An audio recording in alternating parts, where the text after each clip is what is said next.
Welcome to my YouTube channel. कक्षा 10वीं विषय गणित प्रश्नावली 9.1। आज हम कुछ उदाहरण को लगाते हुए करेंगे। उदाहरण नंबर दूसरा है। पहले तो बुक एनसीईआरटी गणित कक्षा 10वीं के उदाहरण के प्रश्न को पढ़ लेते हैं और फिर उसके बाद इसको सॉल्व करते हैं। एक बिजली मिस्त्री को एक 5 मीटर ऊंचे खंभे, तो ये खंभा है अपना, इसकी ऊंचाई कितनी है मनीष? 5 मीटर है ना। आ गई खराबी की मरम्मत करना है। मरम्मत का काम करने के लिए उसे खंभे के शिखर से 1.3 मीटर नीचे एक बिंदु तक वह पहुंचना चाहती है।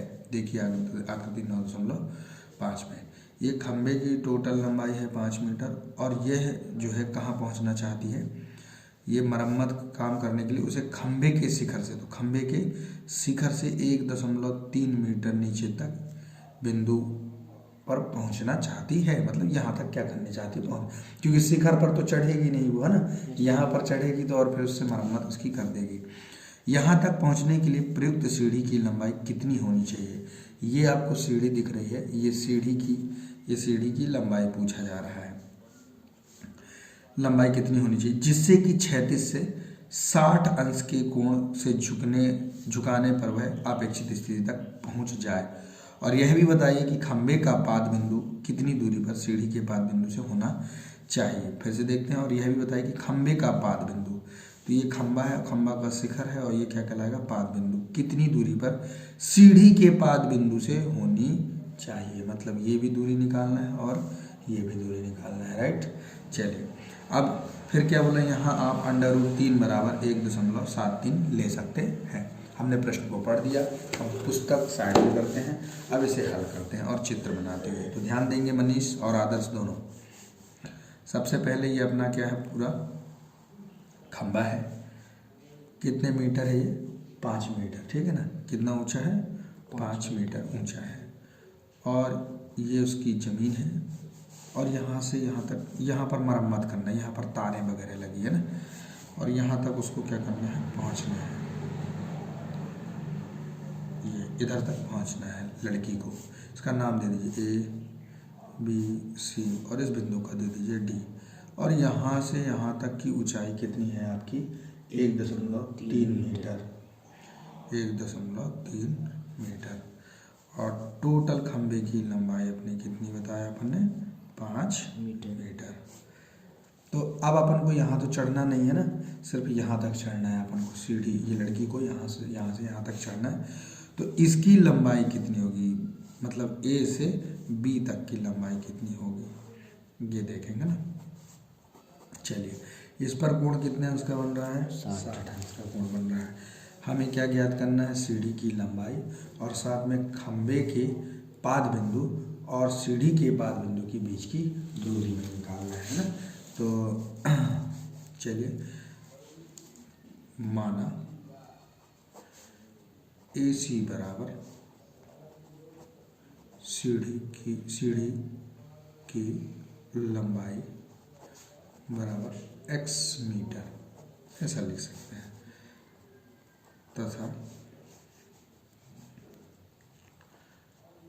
खंभे है ना, तो खंभे लिखा है यहाँ पर। खंभे की कुल लंबाई बराबर कितना है? 5 मीटर। खंभे की कुल लंबाई 5 मीटर है ना। जब खंभे की लंबाई टोटल 5 मीटर है तो AB कितना होगा मनीष? AB कितना होगा? टोटल कितना है? 5। तो 5 माइनस कितना करोगे? 1.3। तो अब रफ में घटा लो, 5 में से आराम से कर लो, कोई दिक्कत नहीं है ना, गलती नहीं होना चाहिए। 5 में से 1.3 को घटा दीजिए। तो 10 में से 3 गया तो 7, इसको दिया तो 5 में से 2 गया तो 3। कितना मिला हमको? 3.7। AB बराबर 3.7 मीटर। यहाँ से यहाँ तक 3.7 मीटर हो गया। चलिए अब हमको क्या करना है? कोण ACB बराबर कितने अंश का बना रहा है? 60 अंश का। अब हमें ये लेना है x, ये वाला मतलब सीढ़ी की लंबाई, और ये क्या हो गया? लंब, मतलब ये कर्ण हुआ और ये क्या हुआ? लंब। तो लिखेंगे त्रिभुज ए बी सी से, त्रिभुज ए बी सी में। तो बताओ कर्ण, अपन को सूत्र याद होना चाहिए, रफ बना लेना, लाल बटे क्या होता है, कक्का। हाँ स्टूडेंट्स दिख तो रहा है ना आपको, है ना। चलिए लाल बटे कक्का। तो हम ये देखेंगे कि कर्ण और लंब का संबंध कौन बताता है, लंब और कर्ण का संबंध कौन बताता है, साइन। तो हम क्या लेंगे, साइन 60 अंश। साइन 60 अंश बराबर कितना होता है बताइए, लंब बटा कर्ण, लंब बटा कर्ण। ओके चलिए आगे बढ़े होते हैं। तो लंब का मान कितना है बताइए, लंब का मान कितना है अपने पास 3.7 और कर्ण का मान कितना है x। यस आगे x। और साइन 60 अंश का मान कितना है √3/2। हमें यहाँ से x निकालना है तो पक्षांतर कर दीजिए।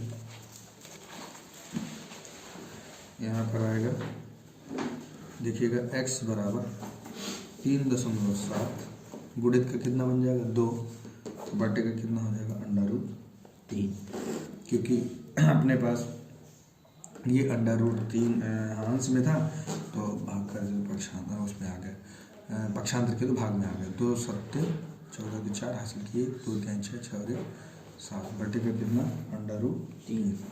अब 7.4 बटे √3 का मान कितना बताया है 1.73 ना, 1 दशमलव कितना होगा अपने पास 7। जब इसको हम हल करेंगे, जब इसको हल करेंगे भाग करेंगे तो आएगा 4.28।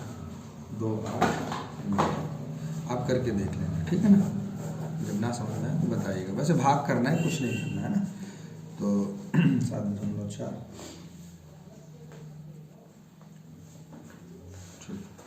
अब क्या करेंगे, अब हमें क्या निकालना है, अब हमें तो ये निकालना है, ये मीन्स क्या आधार निकालना है। उसका डायग्राम में अपन को लिखें, ये इन दोनों के बीच की दूरी आधार और लंब। तो आधार और लंब का संबंध कौन है, आधार और लंब का संबंध कौन है, कॉट। कौन सा है, क्योंकि पहले हमको जिसको ज्ञात करना है उसको लेते हैं। तो ये आधार हो गया, ये लंब। तो आधार और लंब कॉट संबंध है। तो कॉट कितने अंश लेंगे आप, कॉट 60 अंश बराबर कितना होता है आधार बटे लंब।